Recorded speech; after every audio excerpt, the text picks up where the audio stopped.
புதுசாக கட்சி ஆரம்பித்த ஒரு தலைவரையும் அந்த தொண்டர்களையும் சோஷியல் மீடியாவில் போட்டு அடி அடின்னு அடித்து ட்ரோல் பண்ணி தற்குறின்னு பேச வச்சு கடைசியில் நம்ம ஒரு பழைய பெரிய தற்குறியை நம்ம மறந்தே போயிட்டோம். உண்மையிலே நாங்கள் இந்த கட்சி ஆரம்பிக்கிறதுக்கு முன்னாடி நாங்கள் எல்லாம் அந்த ஆளை தான் தற்குறின்னு பேசிகிட்டு இருந்தோம். இப்போ இவங்க வந்து அந்த இடத்த பிடிச்சிட்டாங்க. பிறப்பால் அனைவரையும் சமமாக பார்ப்பான், அதனால் அவன் பார்ப்பான்னு சொல்கிறவனை தற்குறின்னு சொல்லாமல் என்ன பண்ண முடியும்? சமீபத்தில் மகாபாரத போர் வந்து கீழடியில் தான் நடந்துச்சு, அதுக்கான ஆதாரங்கள்லாம் கிடச்சிக்கிட்டு இருக்கு அப்படின்னு வாய் கூசாமல், மகாபாரதங்கிறது ஒரு பொய்யான கதை, அது ஒரு இதிகாசம்னு எல்லாருக்குமே தெரியும். ஆனால் அது வந்து உண்மையிலே நடந்துச்சு, அதுக்கான ஆதாரங்கள்லாம் கிடச்சிக்கிட்டு இருக்குன்னு சொல்கிறவனை தற்குறின்னு சொல்லாமல் என்ன சொல்ல முடியும்? இதுலேருந்தே தெரியுது இல்லையா நம்ம யாரை பற்றி சொல்கிறோன்னு. ஆமாம், அவரை தான் சொல்கிறோம். மகாபாரத போர் நடந்தது உண்மை, பெரியார் தமிழின விரோதி, பேருக்கு பின்னால் ஜாதி போட்டுக்கலாம், இந்த மாதிரி எல்லாத்தையும் ஏன் சொல்கிறாரு அண்ணன்னா துட்டு. இதெல்லாம் சொன்னால் தான் ஆர்எஸ்காரன் துட்டு கொடுப்பான்.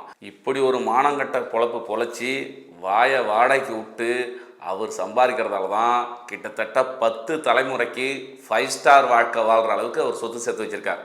இதையெல்லாம் தெரிஞ்சும் அந்த நாம் தமிழர்கள் தம்பி அங்கே இருக்கிறானுங்கன்னா, தம்பிங்களை உங்களை விட தற்குறி வேறு யாரும் இல்லை. நீங்கள் போய் விஜய் கட்சிக்காரங்களை போய் தற்குறின்றீங்க. அவனுங்களும் சும்மா சொல்லக்கூடாது. இந்த தாவேக்காரனுங்களும் நீங்கள் என்னடா சொல்கிறது தற்குறிட்டு நாங்களே சொல்கிறோம் அப்படின்ட்டு ஒரு நாளைக்கு 10 பேர் வீடியோ போட்டு வெளில வரோம், நாங்கள் தற்குறி தான். அநேகமாக எலெக்ஷன் முடிஞ்ச பிறகு விஜய் இப்படி பேச ஆரம்பிச்சிடுவாருன்னு நினைக்கிறேன். இனிமேல் 2 தற்குறிகள் தான் போட்டி, ஒன்று நாத்தாக்கா தற்குறி, ஒன்று தாவேக்கா தற்குறின்னு பேச ஆரம்பித்தா கூட ஒன்றும் ஆச்சரியப்படுறதுக்கு இல்லை. சரி, இன்னைக்கு வீடியோ வந்து பெரிய தற்குறி பற்றி, அண்ணன் சீமானோட ஏழை வாழ்க்கையை பற்றி எல்லாருக்கும் தெரியும். ஏன்னா ஒரு மாதம் 2.5 லட்ச ரூபா வாடகை வீட்டில் இருக்கார், ஈசிஆரில் ஒரு பங்களாவில் இருக்காருன்னு எல்லாருக்கும் தெரியும். சரி, இப்போ சீமானோட சொத்து விவரங்கள் பார்க்குறதுக்கு முன்னாடி அவங்க பையன் படிக்கிற ஸ்கூலை பற்றி பார்ப்போம். ஒரு பத்திரிகையாளர் போய் கேட்டான், என்னங்க எல்லாத்தையும் தமிழ் வழியில் படிங்க, தமிழ் தான் முக்கியம்னு சொல்லிட்டு அது இது சொல்கிறீங்க, உங்கள் பையனை போயிட்டு ஒரு அமெரிக்கன் ஸ்கூலில் சேர்த்து விட்ருக்கீங்களேன்னு சொல்லிட்டு ஒரு பத்திரிகையாளர் கேட்டான். அவன் என்ன கேட்டான்னா, எதுக்குங்க நீங்கள் வந்து ஒரு ப்ரைவேட் ஸ்கூலில், அதுவும் ஒரு அமெரிக்கன் ஸ்கூலில் போய் சேர்த்துருக்கீங்கன்னு தான் கேட்டான். அதுக்கு இந்த பெரிய தற்குறி சொல்லுது, என் மையங்க 2 பேரும் ஆங்கில வழியில் படிக்கிறாங்க, நான் அவமானப்படுறேன். பள்ளிக்கூடம் இல்லை, படிக்க என் பிள்ளைய தமிழ் படிக்க பள்ளிக்கூடம் இல்லை, வீட்டில் நாங்கள் பேசி என் பிள்ளைகளுக்கு தமிழ் கற்பிக்கிறோம். ஆமாம், ஏன்னா முன்னாள் ஐஏஎஸ் அதிகாரி பாலச்சந்திரன் ஐயா, அந்த இஸ்ரோ தலைவர் சிவன் ஐயா இருக்கார் இல்லையா, இவங்கெல்லாம் வந்து ஸ்பானிஷில் படிச்சுட்டு வந்தாங்க. ஃப்ரெஞ்சு, ஸ்பானிஷு, இதில் இங்கிலாண்டில் போய் படிச்சுட்டு வந்தாங்க. அவங்களாம் தமிழ் வழி கல்வி படிக்கலை. ஏன்னா ஏற்கனவே ஆண்ட காங்கிரஸ், திராவிட கட்சியெல்லாம் வந்து தமிழ் பள்ளிக்கூடம் இல்லாமல் அழிச்சிட்டாங்க. இப்போ இருக்கிற தொடக்கப்பள்ளி, நடுநிலைப்பள்ளி, மேல்நிலைப்பள்ளி, உயர்நிலைப்பள்ளிலாம் தமிழே கிடையாது. அது எல்லாம் சிபிஎஸ்சியாக மாற்றி ஃபுல்லாக மலையாளம், ஃப்ரெஞ்சு, ஸ்பானிஷு, இங்கிலீஷ் இது மட்டும் தான் வச்சுருக்காங்க. தமிழ் வழி கல்வியே தமிழ்நாட்டில் இல்லை. அதனால் இவன் பையனை கொண்டு போய் அமெரிக்கன் ஸ்கூலில் சேர்த்து விட்டான். அந்த ஸ்கூலில் சேர்த்து விட்ட ஃபீஸை கேட்டிங்கன்னா உண்மையிலே இது தமிழுக்கெலாம் இது தெரியுமா தெரியாதான்னு தெரியல. அந்த ஃபீஸ் டீட்டெயில்ஸ் மட்டும் இப்போ சொல்கிறேன். தரமணியில் இருக்கிற அந்த இன்டர்நேஷ்னல் பக்கோலரேட் ஐபி அப்படின்னு சொல்கிற அந்த லோக்கலாக வந்து அமெரிக்கன் ஸ்கூல்னு சொல்லுவாங்க. அந்த ஸ்கூலில் டொனேஷன் மட்டுமே 11 லட்சத்துக்கு மேலே கட்டணும். அதாவது ஸ்கூல் ஃபீஸ் இல்லாமல் டொனேஷன் மட்டுமே 11 லட்ச ரூபா கட்டணும். பார்த்தீங்கன்னா எல்கேஜிலேருந்து 5ஆவது வரைக்கும் கிட்டத்தட்ட 26,50,000 ரூபா ஃபீஸ் வந்து எல்கேஜிலேருந்து 5ஆவது வரைக்கும் படிக்கிற மாணவங்களுக்கு. அடுத்து 6ஆவதுலேருந்து 8ஆவது வரைக்கும் படிக்கிறவங்களுக்கு 27,16,000 ரூபா 6ஆவதுலேருந்து 8ஆவது படிக்கிறவங்களுக்கு. 9ஆவதுலேருந்து 12ஆவது படிக்கிறவங்களுக்கு 30,51,000 ரூபா ஸ்கூல் ஃபீஸ் மட்டும். இந்த ஸ்கூலில் இவங்க பையனை சொகுசாக படிக்க வச்சுட்டு உங்கள் பிள்ளைங்களை எல்லாத்தையும் ஆடுமேங்க மாடுமேங்கன்னு சொல்லிட்டு தெரியுது இந்த ஃபீஸு.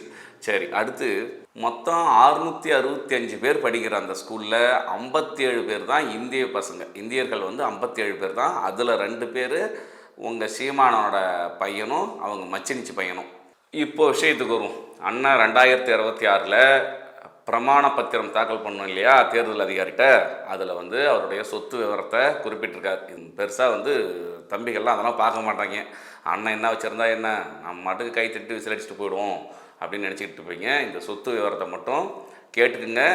கேட்டுக்கிட்டு என்ன முடிவு எடுக்கணுமோ எடுங்க. பிரமாண பத்திரத்தில் 11ஆவது பக்கம் 11வது பக்கத்தில் விருதுநகர் மாவட்டம் காரியாப்பட்டியில் வீநாங்கூர் கிராமத்தில் 25.45 ஏக்கர் நிலம் வாங்கியிருக்கார். அதாவது இந்த நிலம் வந்து 2021 தேர்தல் பிரமாண பத்திரத்தில் குறிப்பிடலை. அப்போது 2021க்கு அப்புறம் இப்போ வாங்கியிருக்கார் 25.45 ஏக்கர்.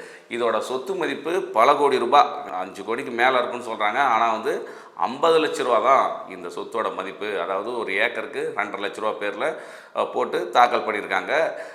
இது போக ஏற்கனவே கொடைக்கானல் வில்வப்பட்டியில் 6 ஏக்கர் எஸ்டேட்டு அண்ணா அவங்க ஒய்ஃப் பேரில் கயல்வழி பேரில் ஏற்கனவே வாங்கியிருக்காருன்னு நம்ம ஒரு வீடியோவில் சொல்லியிருந்தோம். இதெல்லாம் ஏன் சொல்கிறோம்னா, நீ அந்த 6 ஏக்கர் வாங்கின காசுக்கே ஒரு வீடு கட்டிடலாம், அதுவே பல கோடி ரூபாய் இருக்கும். இப்போ நீ வாங்கியிருக்கிற இந்த 25 ஏக்கர் வாங்கின அந்த காசுலையாவது ஒரு பங்களா கட்டிக்கலாம். ஆனால் நீ உன் தொண்டர்கள் மத்தியில் நான் வாடகை வீட்டில் இருக்கிறேன் அப்படிங்கிற ஒரு சிம்பத்தி கிரியேட் பண்ணுங்கிறதுக்காக 2.5 லட்ச ரூபாய்க்கு மேலே ஒரு வீட்டை வாடகை எடுத்துக்கிட்டு உன் புறவாசல் வழியாக பல இடத்துல இருந்து வர காசை நீ இந்த சொத்தாக வாங்கி சேர்த்துக்கிட்டு இருக்க. அப்புறம் அந்த பிரமாண பத்திரத்தில் அண்ணன் பேரில் 150 கிராம் தங்கம் இருக்கிறதாவும், அன்னி கயல்விழி பேரில் 1600 கிராம் தங்கம் இருக்கிறதாவும் அதில் குறிப்பிட்டிருக்கு.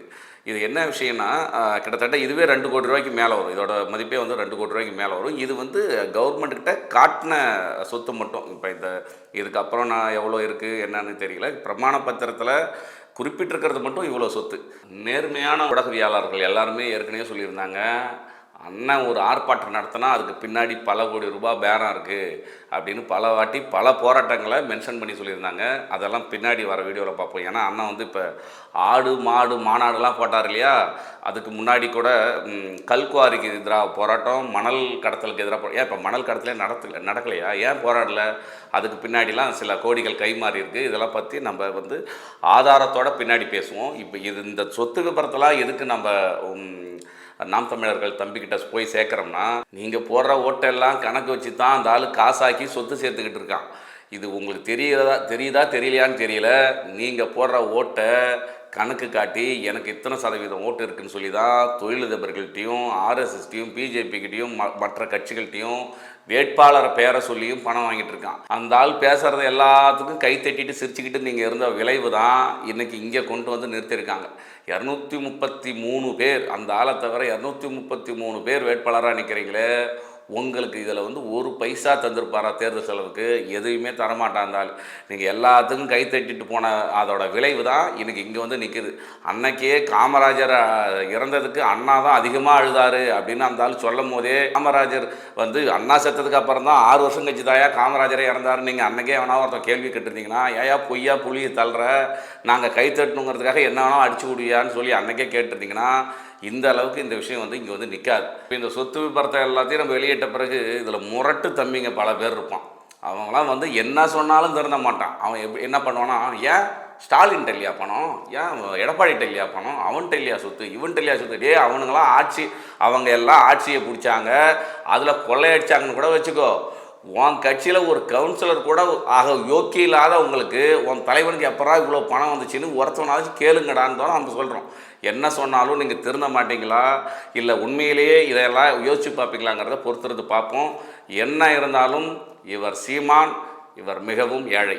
பாரத நாட்டுக்கு ஒரு கோட்டை சுவர் நாமாக 1000 வேதங்களும் வாதங்களும்